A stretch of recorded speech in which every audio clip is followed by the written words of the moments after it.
देखें कौन ट्रक लेके जाता है और कौन ट्रक रिसीव करता है, रखेगा कहां कोई अपने घर में। माना भ्रष्टाचार घोटाला अपने आप कम, नकली करेंसी का खतरा खत्म, बड़े नोटों की छपाई बंद। आपको मालूम है अमेरिका में $100 से ऊपर का नोट नहीं है। अमेरिकन इकोनॉमी में हाईएस्ट डिनोमिनेशन जो है ना वो $100 का है, इससे ऊपर का नोट नहीं बनाया उन्होंने। क्यों? वो भी कहते हैं भ्रष्टाचार बढ़ता है उससे। फ्रांस में यूरो डॉलर चलता है, 100 के ऊपर का नोट नहीं है यूरो का, मैक्सिमम 100 है। तो ये लोग मूर्ख नहीं है जो 100 से ऊपर के नोट नहीं बनाते, उनको मालूम है घोटाला भ्रष्टाचार कंट्रोल रहता है इससे, इसलिए उन देशों में घूसखोरी रिश्वतखोरी बहुत कम। ये तो हमने मूर्खता करके हजार हजार के नोट बनाना शुरू कर दिया, कोई जरूरत नहीं है इसकी। तो ऐसे हम कुछ परिवर्तन करना चाहते हैं अर्थव्यवस्था में, और एक परिवर्तन करना चाहते हैं हम इस देश की न्याय व्यवस्था में। हमारे यहां अंग्रेजों के कानून चल रहे हैं, IPC Indian penal code, CrPC criminal procedure code, CPC civil procedure code, ये सब अंग्रेजों के हैं। इनके आधार पर न्याय नहीं मिल सकता, क्योंकि ये अन्याय करने के लिए बनाए गए थे सारे कानून। ये कानून ऐसे गोल गोल जलेबी की तरह से हैं जिनको आप कभी पढ़कर समझ ही नहीं सकते। न्याय कहां मिलेगा? और कारण इसका यही है कि इन कानूनों का इंटरप्रिटेशन करने के लिए बड़े बड़े वकील लगते हैं अदालत में। मैं वादी और दूसरा प्रतिवादी, हमको वकील की जरूरत क्यों होनी चाहिए? मैं सीधे मेरी बात कहूं अदालत में, प्रतिवादी अपनी बात कहे, फैसला आना चाहिए। लेकिन ये कानून जो गोल गोल जलेबी की तरह से बनाए गए हैं, इनके घन चक्कर में वकील लगते हैं हमको। और वकील अपने स्वार्थ सिद्धि में लगे रहते हैं। वकीलों को कभी ये दिल में ही नहीं आता कि मुकदमे का फैसला जल्दी हो जाए। वो कहते हैं तारीख पर तारीख, तारीख पर तारीख पड़ती जाए, हमारी जेब गर्म होती जाए। अन्याय है ये, न्याय नहीं। और सबसे बड़ा अन्याय ये है कि मुकदमे का फैसला 20-20 साल नहीं आता, 25-25 साल नहीं आता, 30-30 साल नहीं आता। वादी मर जाता है, प्रतिवादी मर जाता है, मुकदमा चलता ही रहता है, चलता ही रहता है। हमारे देश की अदालतों में 3.5 करोड़ मुकदमे इस समय चल रहे हैं। एक वादी एक प्रतिवादी तो 7 करोड़ हिंदुस्तानी चप्पलें रगड़ रहे हैं न्याय के लिए, लेकिन फैसले नहीं आ रहे। हमारे एक चीफ जस्टिस हुए इस देश में, उन्होंने एक दिन कहा कि ये 3.5 करोड़ मुकदमों को अंग्रेजी न्याय व्यवस्था से, आईपीसी सीआरपीसी से अगर हम हल करेंगे तो 300 साल में ये मुकदमे फैसले दे पाएंगे। अब 300 साल तक कौन इंतजार करेगा, वादी की प्रतिवादी? हमें ये नहीं चाहिए न्याय व्यवस्था। हमको ऐसी न्याय व्यवस्था चाहिए जो अंग्रेजों के पहले इस देश में थी। मैं आपको एक उदाहरण देता हूं। एक राजा था इस देश में, उसका नाम था चंद्रगुप्त विक्रमादित्य। बड़ा न्यायप्रिय राजा था। उसकी अदालत में एक मुकदमा आया। 2 माताएं थी, एक बेटा था। एक मां कहती थी बेटा मेरा, दूसरी मां कहती थी बेटा मेरा। दोनों लड़ रही थी। राजा के सामने मुकदमा था कि बताओ असली मां कौन है। तो राजा ने कहा तलवार ले आओ, बच्चे को आधा आधा काट दो, आधा एक मां को दे दो, आधा दूसरी मां को दे दो। तो तलवार आ गई। बच्चे को काटने के लिए जैसे ही तलवार उठाई राजा ने, असली मां चिल्लाने लगी, नहीं नहीं बच्चे को काटो मत, पूरा का पूरा दूसरी मां को दे दो, जिंदा तो रहेगा। राजा समझ गया असली मां यही है जो बच्चे को कटता हुआ नहीं देख सकती। राजा ने क्या किया, नकली मां से बच्चा छीना, असली मां को दे दिया। मुकदमे का फैसला 2 मिनट में हो गया। यह था भारतीय न्याय। अब मैं आपको कहता हूं, इसी मुकदमे को लेकर आप आईपीसी में आ जाइए, हमारी अदालत में, सीआरपीसी में आ जाइए, इंडियन एविडेंस एक्ट में आ जाइए। मैं चैलेंज देता हूं, 50 साल मुकदमा चलेगा, दोनों माताएं बूढ़ी होके मर जाएंगी, बच्चा भी जवान होके बूढ़ा हो जाएगा, फैसला कभी नहीं आएगा। ये अंग्रेजी न्याय व्यवस्था हमको नहीं चाहिए। हमें भारतीय न्याय व्यवस्था चाहिए। और उसके लिए नए कानून, और वो नए कानून बनाने का काम हम इस देश के बुद्धिमान लोगों से करवाएं और उनको लागू कराएं, वो हम चाहते हैं। इसी तरह से हम शिक्षा व्यवस्था में बदलाव करना चाहते हैं। हमारी आज की जो शिक्षा व्यवस्था है ये पूरी की पूरी मैकॉले की बनाई हुई है। उसने पाठ्यक्रम बनाया, उसी ने सिलेबस तैयार किया, उसी ने शिक्षा व्यवस्था का माध्यम तय किया। हम अंग्रेजी माध्यम में अंग्रेजों की शिक्षा लेते हैं। दुष्परिणाम क्या है कि जिंदगी भर पढ़ाई करने के बाद हम अपने आप से पूछते हैं कि जो हमने पढ़ा उसमें क्या क्या हमारे काम का है। मैं अपने आप से पूछता हूं तो मुझे समझ में आता है कि जितना मैंने पढ़ा उसका 99% बेकार है, काम ही नहीं आता। 1% काम आता है, और जब 1% काम आता है तो उसके लिए इतना पैसा खराब किया, इतना समय खराब किया, इतना दिमाग खराब किया मेरा। ऐसे ऐसे विषय हमको पढ़ाए जाते हैं जो जिंदगी में काम ही नहीं आते। मैंने मॉडर्न मैथमेटिक्स पढ़ा है, मॉडर्न एल्जेब्रा पढ़ा है, उसके इतने सारे फॉर्मूले मैंने पढ़े, आज तक कभी काम नहीं आए। एक फॉर्मूला पढ़ा, x + y whole square is equal to x square plus 2xy plus y square, x minus y whole square is equal to x square minus 2xy plus y square.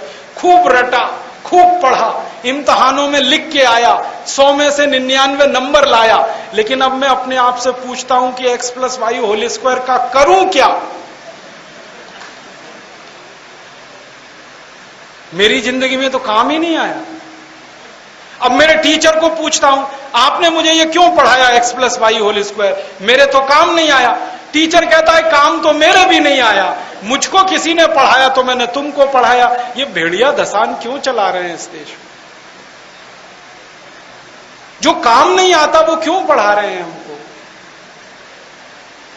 आप ईमानदारी से अपनी जिंदगी का एक अकाउंट लिखिए और उसमें अपने आप से पूछिए कि जितना आपने पढ़ा है उसमें से कितना याद है आपको।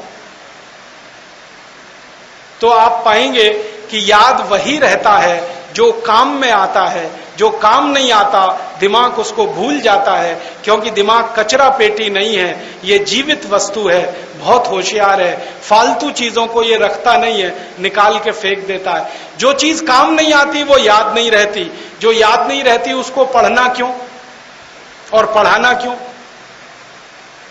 फालतू में दिमाग क्यों खराब करना? मैं अपने आप से सवाल पूछता हूं, उत्तर नहीं है। बचपन में मुझे पढ़ाया गया अमेरिका का पहला राष्ट्रपति कौन, क्या करूं उसका? मालूम है मुझे मालूम है कि जॉर्ज वॉशिंगटन अमेरिका का पहला राष्ट्रपति, लेकिन करूं क्या? मैं अगर सब्जी खरीदने जाता हूं और सब्जी बेचने वाले को कहता हूं देखो मुझको मालूम है अमेरिका का पहला राष्ट्रपति जॉर्ज वॉशिंगटन, वो सब्जी देगा? परचून की दुकान पे जाके कुछ खरीदूं और बताऊं उसको अमेरिका का दूसरा राष्ट्रपति कौन, वो परचून देगा मुझे? क्या काम आएगा मेरी जिंदगी में अमेरिका का पहला राष्ट्रपति? और अफसोस मुझे क्या है, अमेरिका का पहला राष्ट्रपति मुझे मालूम, दूसरा मालूम, तीसरा मालूम, 250 मालूम है, और मेरे घर के पहले पिता का नाम पूछ ले कोई तो मुझे नहीं मालूम। मेरे पिताजी का नाम मालूम है, पिताजी के पिताजी का मालूम है, उसके ऊपर जाते ही सब ब्लैंक, याद ही नहीं है मुझे। अब मेरी तीसरी पीढ़ी के पिता का नाम नहीं मालूम, अमेरिका की 250 पीढ़ियों के राष्ट्रपति का नाम मालूम है, करूं क्या? मूर्खों का मूर्ख मैं तो क्या करूं उसका?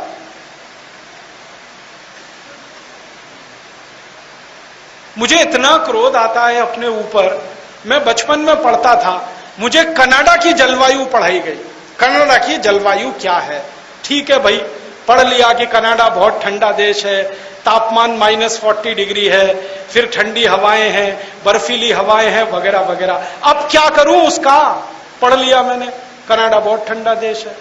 अब जब तक कनाडा में जाता नहीं या कनाडा मेरे घर में आता नहीं, तब तक उसका क्या करूं? और मेरे जैसे करोड़ों बच्चों को पढ़ा दिया कनाडा का जलवायु। अब मुझे कनाडा का जलवायु मालूम है, लेकिन भोपाल का जलवायु नहीं मालूम। मुझे मैक्सिको का जलवायु मालूम है, लेकिन शिवपुरी का नहीं मालूम। मुझे ब्राजील का जलवायु मालूम है, लेकिन मेरे जन्म जिले का अलीगढ़ का जलवायु नहीं मालूम। काम तो अलीगढ़, भोपाल और शिवपुरी का जलवायु आने वाला है, और हम पढ़ रहे हैं Brazil, Mexico, Chile, Costa Rica, Colombia. करेंगे क्या उसका? मैं सीधी सी बात यह कहना चाहता हूं, इंटरनेशनल नॉलेज किसी काम की नहीं है जब तक लोकल नॉलेज आपको नहीं है। हमेशा लोकल नॉलेज काम में आती है, इंटरनेशनल नॉलेज किसी काम की नहीं होती। तो काय को फालतू में हमारा दिमाग खराब करते हैं ये स्कूल कॉलेज वाले, इंटरनेशनल बनाने में लगे रहते हैं। हम नेशनल तो हो नहीं पाए, इंटरनेशनल होने के लिए परेशान। ये फालतू शिक्षा व्यवस्था, इसको बदलना है, और इसमें जरूरत आधारित शिक्षा हमें लेनी। मैंने एक सिलेबस बनाया, आप हैरान हो जाएंगे। कक्षा 1 से कक्षा 12 तक के विद्यार्थियों को जितना 12 साल में हम सिखाते हैं, उतना 2 साल में मैं सिखा सकता हूं। पूरे सिलेबस को मैंने रीड्राफ्ट किया। क्या किया? फालतू चीजें निकाल दी सब, उसमें से कचरा पट्टी सब फेंक दिया निकाल के। जो काम का बचा वो 2 साल का है, तो 10 साल का समय बचा लिया मैंने बच्चों का। उसमें हम कुछ और सिखाएंगे, उनको कुछ कारीगरी सिखाएंगे, हाथ का काम सिखाएंगे, ताकि पढ़कर निकलने के बाद वो बेरोजगार दर बदर की ठोकर ना खाएं, कुछ ना कुछ जिंदगी चलाने का काम कर सकें। आप फिजिक्स के नहीं है तो भी समझ जाएंगे मेरी बात को। ये एक्सपेरिमेंट हम पढ़ते थे, करते थे, लेकिन इसके रिजल्ट नहीं आते थे। तो हमारे प्रोफेसर से हम झगड़ा करते थे कि रिजल्ट तो नहीं आते। तो वो कहते थे कि यार ये जो एक्सपेरिमेंट है ना, ये कभी सक्सेस नहीं हुआ। माइकलसन और मोरले नाम के 2 वैज्ञानिक थे फ्रांस के, जिंदगी भर एक्सपेरिमेंट किया, सफल नहीं हुए, हमेशा फेल होते रहे, तो रिजल्ट आएंगे कैसे? तो मैंने कहा पढ़ाते क्यों हो मुझको फिर ये?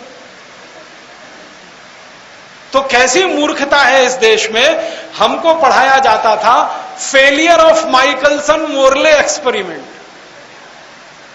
माने माइकलसन मोरले एक्सपेरिमेंट की असफलताएं क्या है ये रटो और किताब में लिख के आ जाओ, 100 में से 90 नंबर ले आओ। हम मूर्खों के मूर्ख ऐसे टाइम पास करते रहे अपने पढ़ाई के दिनों में। हमारे यहां एक्सपेरिमेंट के नाम पे क्या होता था, सीनियर की नोटबुक ले लिया, टीप टाप के सब उसको लिख दिया और ले जाके पेश कर दिया, ये होता था। ऐसी मूर्खता की पढ़ाई क्या काम की है। और जानते हैं क्या होता है, इंजीनियरिंग पढ़ने वाले लड़के भी यही करते हैं इस देश में। जब वो पढ़ाई करके निकलते हैं तो कोई भी प्राइवेट सेक्टर की नौकरी में उनको पोस्ट पर नहीं लेता, जब तक कि 1.5 साल उनका अप्रेंटिसशिप नहीं कराते। और वही असली पढ़ाई होती है, 4.5 साल की तो बेकार है।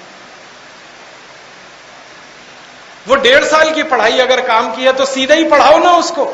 ये 4 साल 6 महीने क्यों बर्बाद कर रहे हो?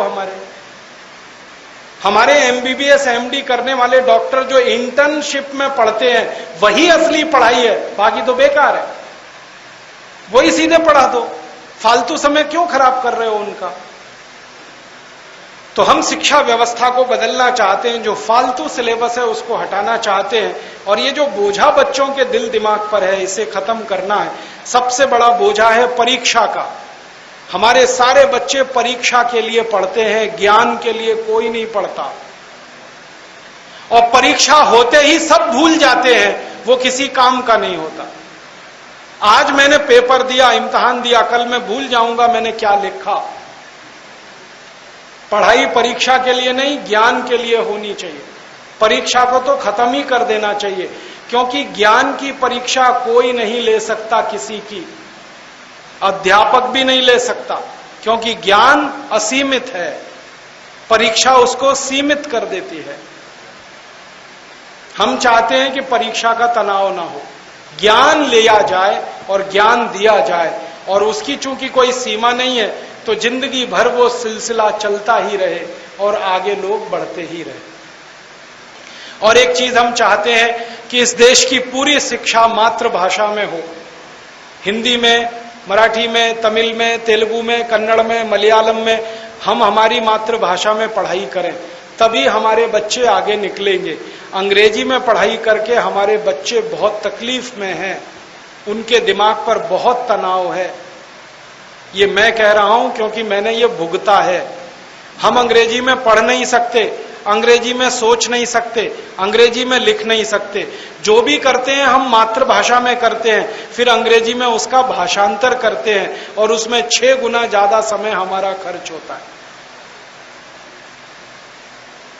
आदमी सोचता है मातृभाषा में, रोता है, गाता है मातृभाषा में, हंसता है, गुनगुनाता है मातृभाषा में, फिर उसको विदेशी भाषा में आप कह दो तो उसकी जिंदगी का सबसे बड़ा बोझा वही हो जाता है। आप अपने घर में करके देखना, किसी बच्चे को हिंदी में कुछ सिखाना, 1 घंटे में सीख लेगा। उसी चीज को अंग्रेजी में सिखा के देखना, 6 महीने लग जाएंगे, तो भी ढंग से नहीं सीख पाएगा। क्यों? विदेशी भाषा में सीखना बहुत मुश्किल होता है, मातृभाषा में सीखना बहुत आसान होता है, क्योंकि मातृभाषा आपके दिल और दिमाग उसके सबसे नजदीक होती है, विदेशी भाषा बहुत दूर होती है। और हम हमारे बच्चों को मारते पीटते हैं अंग्रेजी सिखाने के लिए। मैंने कोई अंग्रेज नहीं देखा जो अपने बच्चे को मारता हो हिंदी सिखाने के लिए। जब उनको आपकी हिंदी की नहीं पड़ी तो आप उनकी अंग्रेजी की क्यों पढ़ाए हुए हैं? छोड़िए ना। आप कहेंगे जी अंग्रेजी अंतर्राष्ट्रीय भाषा है, बिल्कुल नहीं है। दुनिया में 200 देशों में मात्र 14 देशों में अंग्रेजी चलती है, बाकी कहीं अंग्रेजी नहीं। जर्मनी में जर्मन है, फ्रांस में फ्रेंच है, हॉलैंड में डच है, आप अगर रूस में चले जाओ तो रशियन है, जापान में जापानीज है, चीन में चाइनीज है। डेनमार्क जैसा छोटा सा देश है जो हमारे एक मोहल्ले के बराबर का है, वहां भी डेनिश चलती है, अंग्रेजी नहीं चलती। और छोटे से डेनमार्क देश में अंग्रेजी में कोई कुछ पढ़ता नहीं, पढ़ाता नहीं। डेनिश में इंजीनियरिंग होता है, डेनिश में मेडिकल की पढ़ाई, डेनिश में चार्टर्ड अकाउंटेंसी की पढ़ाई। इतना छोटा देश जो 20 लाख की आबादी का है, वो अपनी मातृभाषा में पढ़ा सकता है, तो हम 115 करोड़ की आबादी के लोग क्यों नहीं मातृभाषा में पढ़ा सकते?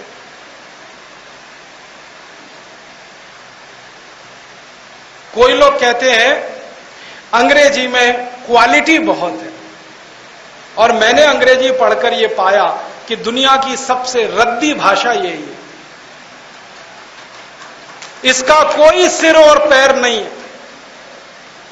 हां, मैं अंग्रेजी के प्रोफेसरों से बहस करता हूं और पूछता हूं पीयूटी पुट, तो बीयूटी बुट क्यों नहीं?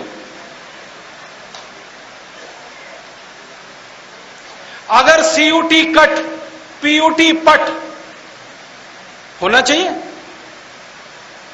बीयूटी बट, सीयूटी कट, तो पीयूटी पट होना चाहिए कि नहीं? और पीयूटी पुट तो बीयूटी बुट, सीयूटी कुट होना चाहिए।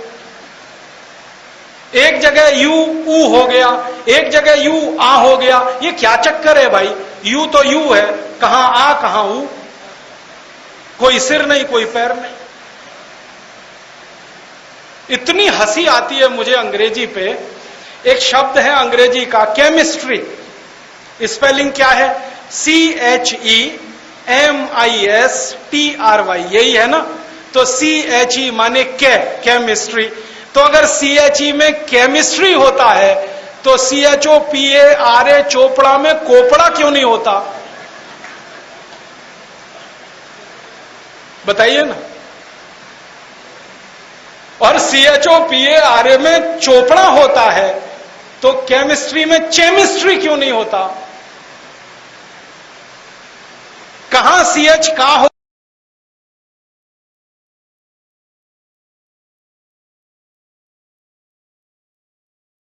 दिल में आया का, जहां दिल में आया चा। कुछ ऐसे विचार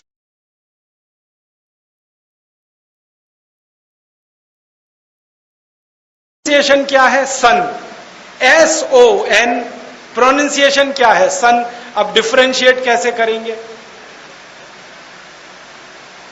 SON सोन होना चाहिए, SUN अगर सुन होना चाहिए, SUN सन है तो हर जगह यू आएगा, तो आ का ही उच्चारण होना चाहिए, फिर सु वाला उच्चारण कहां से आ गया यू का?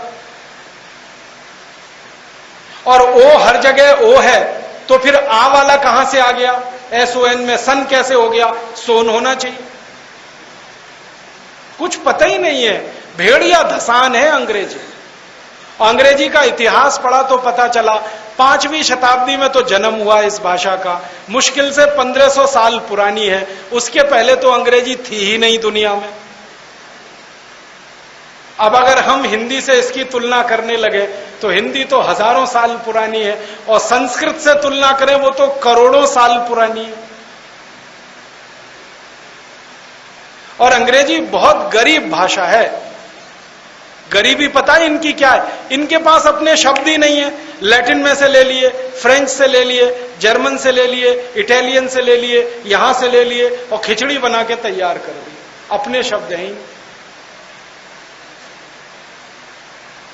और शब्द इतने कम हैं अंग्रेजी में, चाचा हो, मामा हो, मौसा हो, फूफा हो, मामा का मामा, मौसा का मौसा, फूफा का फूफा, एक ही शब्द है अंकल। चाची हो, मामी हो, मौसी हो, ताई हो, बुआ हो, फूफी हो, फूफी की फूफी हो, एक ही शब्द है आंटी। कितने गरीब है। हमारे पास तो हर एक रिश्ते के लिए एक शब्द है। चाचा चाचा है, मामा मामा है, मौसा मौसा है, फूफा फूफा है। यहां तो अंकल में पता ही नहीं चलता कि वो चाचा है कि मामा है कि मौसा है। बोलते रहते हैं अंकल अंकल, आंटी आंटी। और कुछ तो अंग्रेजी के शब्द इतने विचित्र हैं जिनके अर्थ आपको नहीं मालूम, क्योंकि आपने बोलना तो ऐसे ही शुरू कर दिया बिना अर्थ के। हम अंग्रेजी के बहुत सारे शब्द बोलते हैं। इस देश में अंग्रेजी कम पढ़े लिखे लोग, हिंदी भी कम पढ़े लिखे लोग, बीच के लोग हैं। ना अंग्रेज हो पाए ना हिंदुस्तानी रह पाए, बीच के हो गए। तो घासलेट हैं वो सब। अब उनकी घासलेट क्या है वो दिखाता हूं आप। किसी के घर में जाता हूं, पिताजी का नाम रामदयाल, माताजी का नाम गायत्री देवी, बेटे का नाम टिंकू। अब मैं पूछता हूं कि रामदयाल स्वदेशी, गायत्री देवी स्वदेशी, ये टिंकू विदेशी कहां से आ गया? नाम रख लिया बेटे का टिंकू, फिर पूछता हूं अर्थ मालूम है टिंकू का? मालूम ही नहीं। क्यों रख लिया नाम? रख लिया ऐसे। टिंकू का अर्थ है वेबस्टर डिक्शनरी में आवारा लड़का, वो टिंकू है। और यहां हमने क्या किया? अच्छा खासा अपना आज्ञाकारी बेटा, उसको टिंकू टिंकू बोल बोल के आवारा बना देंगे। ऐसे ही नाम रख लेते हैं घर में बेटियों के, डिम्पल, ट्विंकल, लवली, डबली, बबली, डबलू, बबलू। क्या मतलब पता ही नहीं। चल रहा भेड़िया दशा। कुछ कुछ घरों में ऐसी विचित्र स्थिति होती है, मुझे बहुत हंसी आती है, लेकिन बेचारे अंग्रेजी वाले लोग क्या करें। किसी के घर में जाता हूं तो वो कहते हैं, हो Rajiv Dixit, she is my missus. तो मैं पूछता हूं, really she is your missus? क्योंकि उनको मिसेज का अर्थ नहीं मालूम, बस बोल रहे हैं मिसेज मिसेज मिसेज, अर्थ नहीं मालूम। मिसेज का अर्थ जानते हैं क्या है? मैं पहले आपको इंग्लैंड की एक सभ्यता का नमूना बताता हूं। अंग्रेजों की सभ्यता में बहुत सारी कमियां हैं, उनकी संस्कृति बहुत निकृष्ट दर्जे की है। गांधी जी तो कहा करते थे कि अंग्रेजों की कोई संस्कृति है ये हास्यास्पद बात है, संस्कृति है ही नहीं, जो है वो विकृति ही विकृति है। हाँ, अब उनकी संस्कृति का एक हिस्सा सुनाता हूं। अंग्रेजों की संस्कृति ऐसी है कि कोई भी पुरुष एक स्त्री से कभी भी संतुष्ट नहीं होता, और कोई भी स्त्री एक पुरुष से संतुष्ट नहीं होती। तो हर पुरुष अपनी जिंदगी में 20-20 स्त्रियों से, 25-25 स्त्रियों से संबंध रखता है। अब 20-25 स्त्रियों से संबंध रखता है, उसमें एक तो बीबी होती है, बाकी सब मिसेज होती हैं। मिसेज का अर्थ है धर्म पत्नी को छोड़कर हर वो स्त्री जिसके साथ बिस्तर में रात बिता सके, वो सब मिसेज होती है। और हम हमारी श्रीमती को मिसेस बनाने में लगे हुए हैं। मूर्खों के मूर्ख पता नहीं कहां से पैदा हो गए इसलिए। और मिस्टर कौन होता है? पति को छोड़कर कोई भी पुरुष मिस्टर होता है जिसके साथ बिस्तर में रात बिताएं, और यहां धर्मपति को मिस्टर बनाने में लगे हो। कितना सुंदर शब्द है श्रीमती। श्री माने लक्ष्मी, मति माने बुद्धि। लक्ष्मी बुद्धि माने लक्ष्मी और सरस्वती एक साथ जहां हो वो श्रीमती। अब ये मिसेज नहीं है, वो श्रीमती कुछ गहरी चीज है। कुछ तो हिंदुस्तानी ऐसे हैं, वो एक शब्द का बहुत इस्तेमाल करते हैं, मैडम। खूब इस्तेमाल होता मैडम। अपनी धर्मपत्नी को भी मैडम कह के बुलाते हैं, मैडम मैडम मैडम। और हमारी माताएं बहनें भी बुलवाती हैं, मैडम बोलो मैडम बोलो मैडम बोलो। भूत सवार है अंग्रेजियत का। ये मैडम शब्द मुझे पहली बार पता चला जब मैंने अंग्रेजों की प्राइवेट हिस्ट्री पढ़ी, तो पता चला मैडम कौन होता है। इंग्लैंड में, यूरोप में वैश्यावृत्ति का धंधा सबसे पुराना है। वैश्याएं होती है ना, उनकी जो मुख्य संचालिका होती है वो मैडम होती है।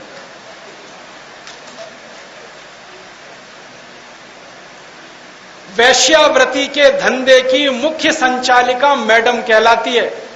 और यहां हम अपनी बहन को मैडम कह दें, पत्नी को मैडम कह दें, हमारा कोई और छोर ही नहीं है, किसी को भी मैडम बोल देते। मत बोलिए, ये कोई अच्छे शब्द नहीं। हमारे पास शब्दों की कोई कमी नहीं है। बहन बोलिए, भाई बोलिए, ताई बोलिए, ताऊ बोलिए, चाचा बोलिए, चाची बोलिए, मामा बोलिए, मामी बोलिए, फूफी बोलिए, फूफा बोलिए। कुछ कमी है क्या? बड़ा विचित्र है, इंग्लैंड में एक शब्द है father in law, mother in law, brother in law, sister in law. क्यों है ये in law? In law, brother in law माने कानून से भाई, फादर इन लॉ माने कानून से पिता। आपको मालूम है ये चक्कर क्या है? चक्कर ये है कि इंग्लैंड में, यूरोप में जो शादी होती है वो कॉन्ट्रैक्ट है। कॉन्ट्रैक्ट समझते हैं? समझौता। आत्मा का मिलन नहीं है, वो समझौता है। और हर समझौता किसी कानून से संचालित होता है। इसलिए father in law, mother in law, brother in law, ये इन लॉ का चक्कर वो कानून का है। हमारे यहां शादी समझौता नहीं है, आत्मा का मिलन है। हमारे यहां कहते हैं कि पति और पत्नी दो शरीर एक प्राण होते हैं, आत्मा दोनों की एक हो जाती है। हमारे यहां इतनी गहरी चीज है विवाह, उनके यहां तो समझौता है। आज सवेरे हुआ, शाम को टूट गया, फिर कल हो जाएगा, फिर टूट जाएगा। यूरोप में मेरे कई दोस्त हैं जिन्होंने 20-20 शादियां की हैं और 21वीं करने को तैयार है। हाँ, और शादी कैसे टूटती है मैं आपको एक लिटरली उदाहरण देता हूं। मेरा एक दोस्त है, उसका नाम नहीं बता सकता, लेकिन अंदाजा आप लगा। उसकी अभी शादी हुई है 21वीं, 20 टूट चुकी है। अब मैं एक बार उसको पूछा, भैया तुम्हारी पहली शादी क्यों टूट गई? उसने कहा, यार मेरी बीवी जो थी मेरा टूथब्रश इस्तेमाल कर लिया, मैंने उसको तलाक दे दिया। आप सोचो, पत्नी ने टूथब्रश ले लिया, टूट गई शादी। फिर दूसरी क्यों टूटी? उसने कहा, मेरी दूसरी बीवी को बिल्ली पसंद थी, मुझे कुत्ता पसंद है, हमारी शादी टूट गई। फिर तीसरी कैसे टूटी? उसने कहा, तीसरी बीवी को वो सेंट पसंद नहीं आता था जो मुझे पसंद आता है, शादी टूट गई। फिर चौथी कैसे टूटी? पांचवी। ऐसे ही साधारण बातों पर शादियां टूट जाती हैं। वहां सब कुछ समझौता है, थोथलापन है, गहराई कुछ नहीं है। उनकी नकल आप क्यों कर रहे हैं? इंग्लैंड में एक मजाक किया जाता है, लेकिन वो सच्चा है। लंदन में पता है बोलते हैं 3 W है, WWW, जिनका कोई भरोसा नहीं। एक W है वेदर, मौसम, जिसका कोई भरोसा नहीं। अभी बारिश होगी, अभी धूप निकलेगी, अभी ठंडी हवा चलेगी, बर्फ गिरेगी, मौसम का कोई भरोसा नहीं। दूसरा W है वाइफ, जिसका कुछ भरोसा नहीं, सवेरे आपकी है, शाम को किसी और की है। तीसरा W है वर्क, जिसका कोई भरोसा नहीं, काम आज है, कल आपको निकाल देंगे, पिंक स्लिप दे देंगे, भगा देंगे आपको। तो WWW ये तीनों का भरोसा नहीं। भारत में बिल्कुल उल्टा है। पहला W वेदर एकदम पक्का है इस देश। बारिश है तो बारिश होगी, सर्दी है तो सर्दी होगी, गर्मी है तो गर्मी होगी, शरद है तो शरद होगा, मौसम एकदम पक्का है। दूसरा W वाइफ और भी पक्का है। यहां की पत्नी तो 7-7 जन्म तक पक्की है। दुनिया में कहीं नहीं है, किसी देश में नहीं। और तीसरा W वर्क भी पक्का है। तो हमारी सभ्यता बिल्कुल अलग है अंग्रेजों से। उनकी नकल हम क्यों करें, उनकी फालतू भाषा, रद्दी भाषा का इस्तेमाल क्यों करें जब अपने पास अपनी भाषा है। तो मेरा कहना है ये अंग्रेजी में से बाहर आइए, इसमें कुछ रखा नहीं है। आप बोलेंगे जी अंग्रेजी नहीं सीखेंगे, दुनिया में व्यापार कैसे होगा। जापान वाले कैसे व्यापार कर रहे हैं पूरी दुनिया में जापानीज सीखकर, चीनी लोग कैसे व्यापार कर रहे हैं चाइनीज सीखकर, रशियन लोग कैसे व्यापार कर रहे हैं रशियन सीखकर, फ्रेंच लोग कैसे काम कर रहे हैं, वो सब कर सकते हैं मातृभाषाओं को सीख के, तो हम भी कर सकते हैं। तो फिर आप बोलेंगे अंग्रेजी की कुछ जरूरत है क्या, नहीं है। अंग्रेजी की जरूरत फिर थोड़े से हिंदुस्तानियों को पड़ेगी जो इंग्लैंड जाएंगे। तो जब जाएंगे तो वीजा के समय उनको महीने 2 महीने सिखा देंगे, चले जाएंगे, काम चला के वापस आ जाएंगे। कौन सा उनको एक्सपर्ट बनाना है। ये बच्चों को पहली कक्षा से अंग्रेजी क्यों पढ़ा रहे हैं। ये सब तो इंग्लैंड जाने वाले नहीं है, क्योंकि इंग्लैंड इनको आने भी नहीं देगा अपने यहां, क्योंकि उनके यहां इतनी जगह नहीं है। वीजा के कानून इतने कड़क कर दिए हैं कि अब जल्दी घुसना इंग्लैंड में संभव नहीं है। क्यों सबको मार मार के अंग्रेजी सिखा रहे हैं। और ऐसी हास्यास्पद स्थिति होती है कभी तो मैं किसी के घर में चला जाता हूं, अंग्रेजी पढ़ने वाले बच्चे, उनके माता पिता कहते हैं देखो बेटा अंकल आए हैं जरा पोएम सुनाओ। तो मैं उनसे कहता हूं आपका बच्चा कविता सुनाए तो अच्छा, ये पोएम क्या होती है मेरे समझ में नहीं आती। कविता तो मैं समझता हूं। फिर भी वो बच्चा चालू हो जाता है, टेप रिकॉर्डर ऑन हो गया उसका बच्चे का, क्योंकि रटी हुई कविता है, समझी तो है नहीं, समझ सकता नहीं क्योंकि विदेशी भाषा में रट ली। अब कविता सुनाता है poem, rain rain go away come again another day little baby wants to play. अब मैं बच्चे से पूछता हूं तुमको अर्थ मालूम है इसका, नहीं मालूम। किसने सिखाया, मम्मा ने सिखाया। मम्मा को पूछो अर्थ मालूम है, नहीं मालूम। किसने सिखाया, टीचर ने सिखाया। टीचर को पूछो अर्थ मालूम है, नहीं मालूम। उसकी टीचर ने सिखाया। ये चल रहा है भेड़िया धसा। फिर उस बच्चे को मैं उसका अर्थ समझाता हूं। मैं उसको कहता हूं इसका अर्थ है बारिश बारिश तुम चली जाओ, रेन रेन गो अवे, बारिश तुम चली जाओ, यहां मत आओ, मुझे खेलना है।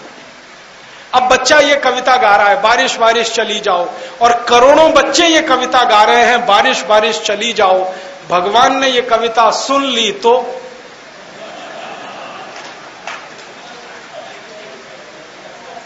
बारिश को वापस बुला लेगा भगवान, फिर यहां सूखा पड़ेगा, अकाल पड़ेगा, आप भूखे मरेंगे, मैं भूखा मरूंगा। ऐसी है विदेशी कविता। हम भारतवासी हैं, हमको बारिश चाहिए, क्योंकि भारत की 60% खेती बारिश पर जिंदा है, इसलिए हमको तो बारिश चाहिए। तो भारत की कविता जो होगी वो कैसी होगी। एक मराठी कविता सुनाता हूं बारिश की आपको। मराठी में एक कविता है, ये रे पाऊसा तुला देतो पैसा, पैसा झाला खोटा पाऊस आला मोठा। ये रे माने आओ आओ, पाऊसा माने बारिश। तो बच्चा बारिश को बुला रहा है, तुम जल्दी जल्दी आओ, नहीं आओ तो मैं पैसा देने को तैयार हूं, तुम आ जाओ, क्योंकि हमको बारिश की जरूरत है। कविताएं अपनी सभ्यता की जरूरत में से पैदा होती हैं और वही बच्चों को सिखाई जानी चाहिए, क्योंकि वो सभ्यता का प्राण होती हैं, संस्कृति की आत्मा होती है। अब बच्चा ये रे पाऊसा सीखेगा तो भारतीयता की तरफ चला जाएगा, रेन रेन गो अवे सीखेगा, अंग्रेजियत की तरफ चला जाएगा। आप तय करो क्या करना है। मैं तो आपसे यही निवेदन करना चाहता हूं कि आप अपने बच्चों को ईमानदारी के साथ मातृभाषा सिखाएं, समझाएं, उसी में उनको पढ़ाई करने के लिए प्रेरित करें। वो मातृभाषा में जितने पक्के होंगे, दुनिया की कोई भी भाषा वो सीख लेंगे। हमारे हिंदुस्तान के बारे में अगर आप देखना चाहें तो देखिए, जितने महान वैज्ञानिक इस देश में हुए सबने मातृभाषा में पढ़ाई की, इसलिए वैज्ञानिक हुए। ताजा उदाहरण देता हूं, डॉक्टर एपीजे अब्दुल कलाम सबसे उच्च कोटि के वैज्ञानिक, उनकी 12वीं तक की पढ़ाई तमिल भाषा में हुई है, आपको मालूम। और जब उनको कहा गया कि आप इतने ऊंचे वैज्ञानिक कैसे बने, तो उन्होंने कहा 12वीं तक तमिल में पढ़ा, इसलिए इतना ऊंचा बन पाया। इस देश के एक और महान वैज्ञानिक हैं डॉक्टर विजय भटकर, जिन्होंने सबसे पहला सुपर कंप्यूटर बनाकर इस देश को दिया। डॉक्टर विजय भटकर की 12वीं तक की पढ़ाई मराठी में हुई है, और वो कहते हैं कि मैं इतना ऊंचा संशोधन कर सका क्योंकि मराठी में सोचता हूं, इसलिए। प्रोफेसर एमजी के मेनन, उनकी पढ़ाई मलयालम में हुई है। प्रोफेसर स्वामीनाथन, उनकी पढ़ाई तमिल में हुई है।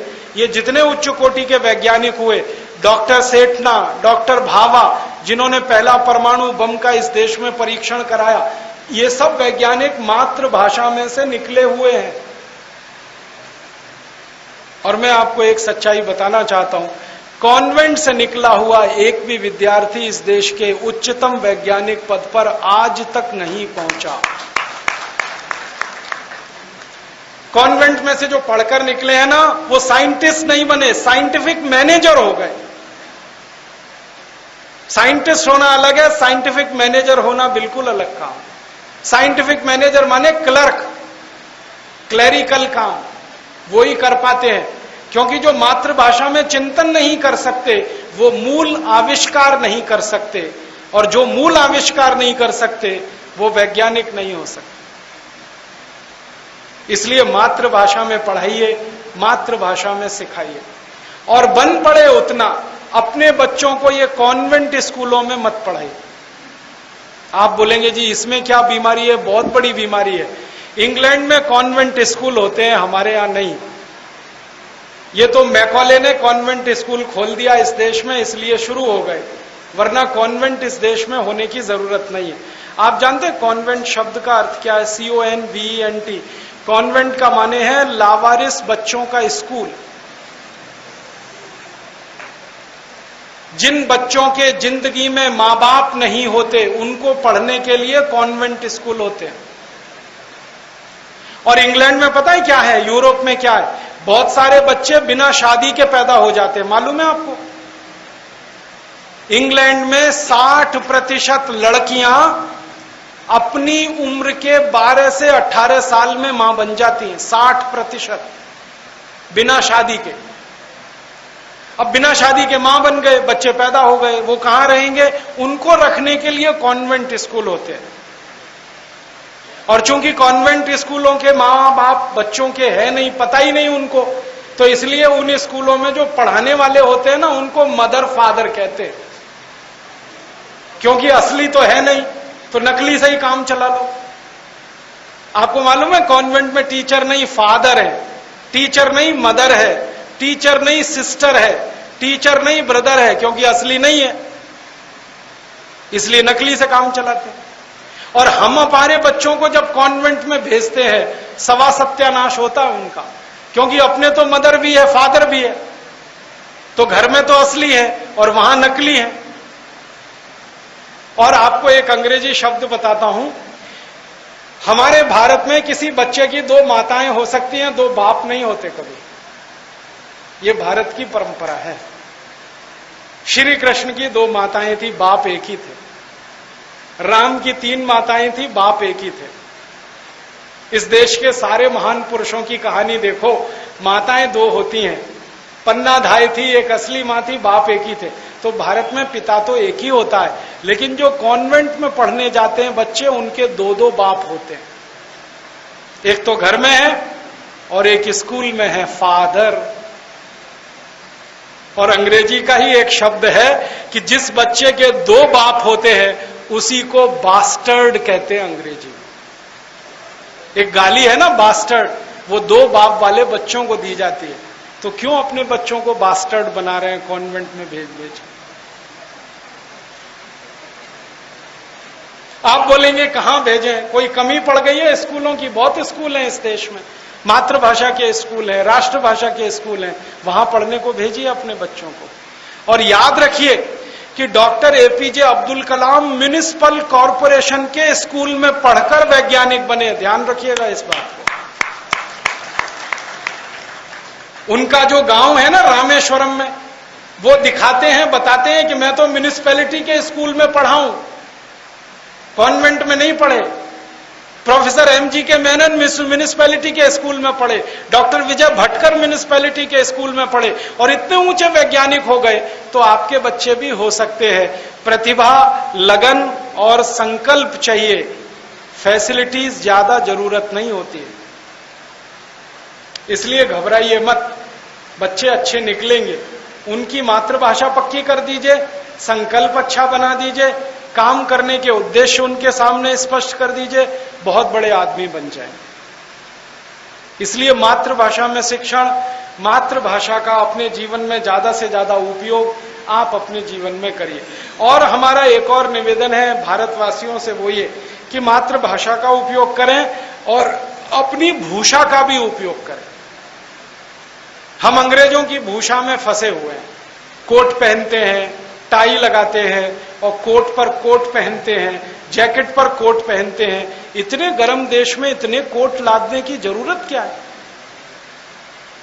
इंग्लैंड में ठंड पड़ती है, 40 डिग्री जीरो के नीचे तापमान चला जाता है, तो कोट पे कोट पहनना पड़ता है। यहां तो 40 डिग्री हमेशा जीरो के ऊपर तापमान जाता है, भयंकर गर्मी है, यहां कोट क्यों पहनते हैं?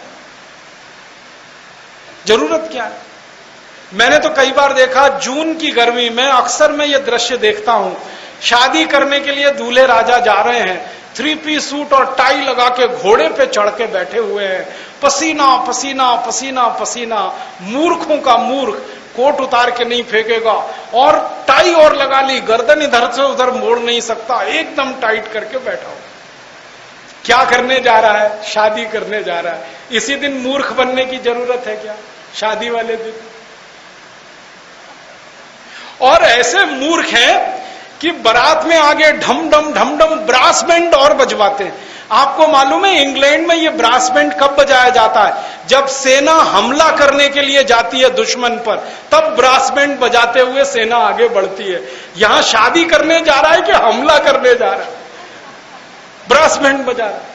और इतनी रद्दी धुन और इतना कान फोड़ू संगीत, किसी को मजा नहीं आता, फिर भी ढम ढम सुनना ही पड़ता है, क्योंकि मूर्खों के मूर्ख उसी दिन बनना पड़ता है।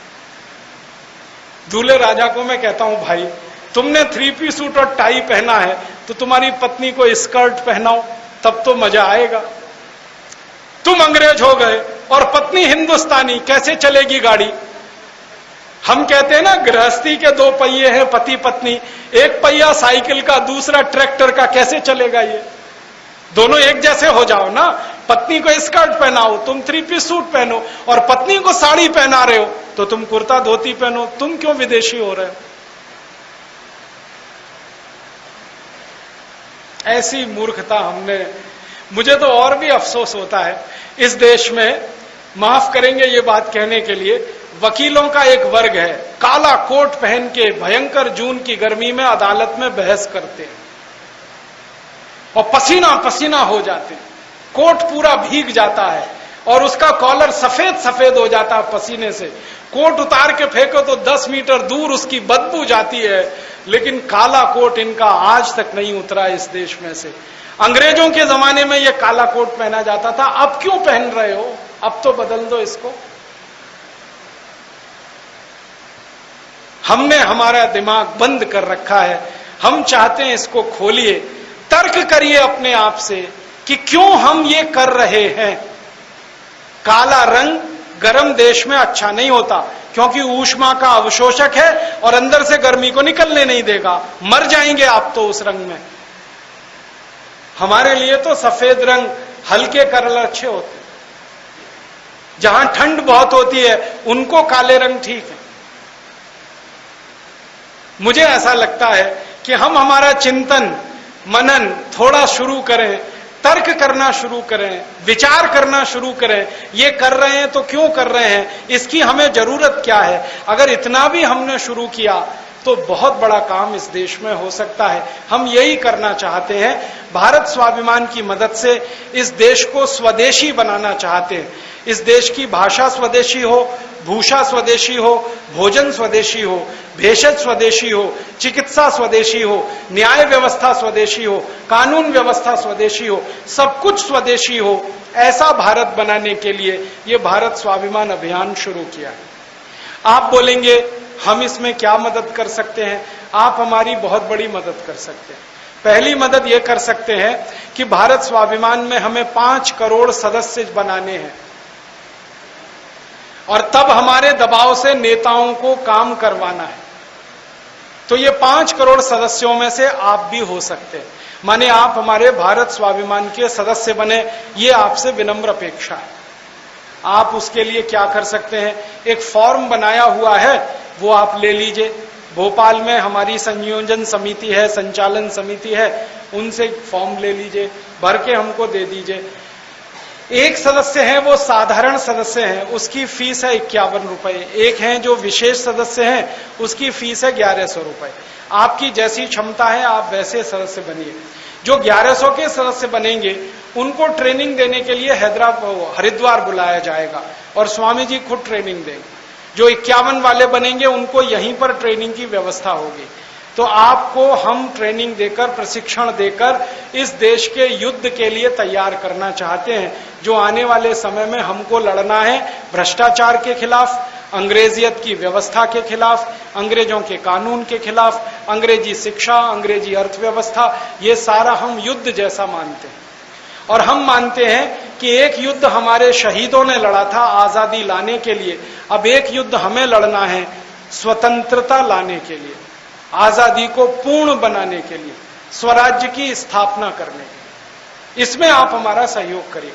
आप अगर सहयोग करेंगे तो ये काम हम जल्दी कर पाएंगे। आप सहयोग नहीं करेंगे तो भी हम ये काम तो करेंगे, बस इतना ही है, थोड़ा देर में होगा। आपका सहयोग मिलेगा, जल्दी होगा, नहीं मिलेगा, होगा तो सही, देर में होगा। लेकिन फिर आप पछताएंगे और अफसोस करेंगे कि काश हमने भी भारत स्वाभिमान को सहयोग दिया होता तो आपका नाम भी इस देश के भविष्य की पीढ़ी में ऐसे ही दर्ज होता जैसे भगत सिंह, उधम सिंह का दर्ज है इतिहास में। भारत माता की, भारत माता की।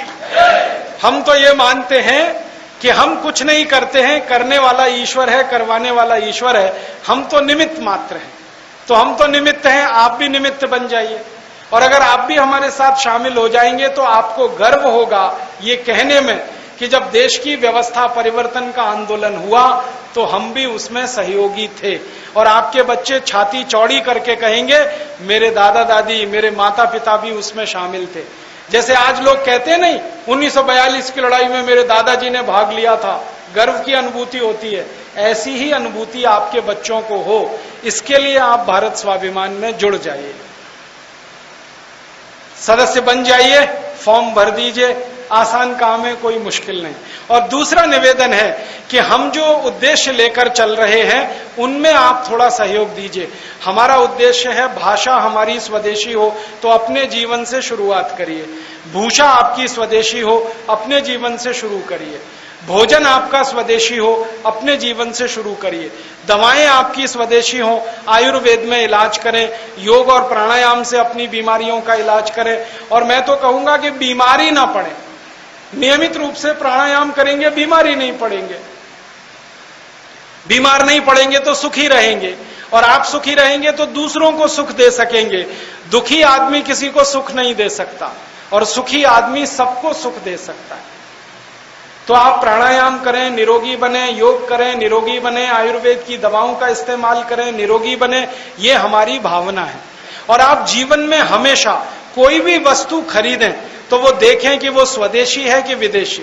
अगर विदेशी है तो उसको ना खरीदें, स्वदेशी है तो जरूर खरीदें, क्योंकि हर विदेशी वस्तु खरीदने से भारत का पैसा विदेश में जाता है। इस समय भारत में 5000 विदेशी कंपनियां हैं, Pepsi cola, Coca cola, Colgate Palmolive, Procter and Gamble, Reckitt and Colman, Unilever, इन कंपनियों के सामान अगर हम खरीदें तो 2,32,000 करोड़ रुपए विदेशों में जाता है।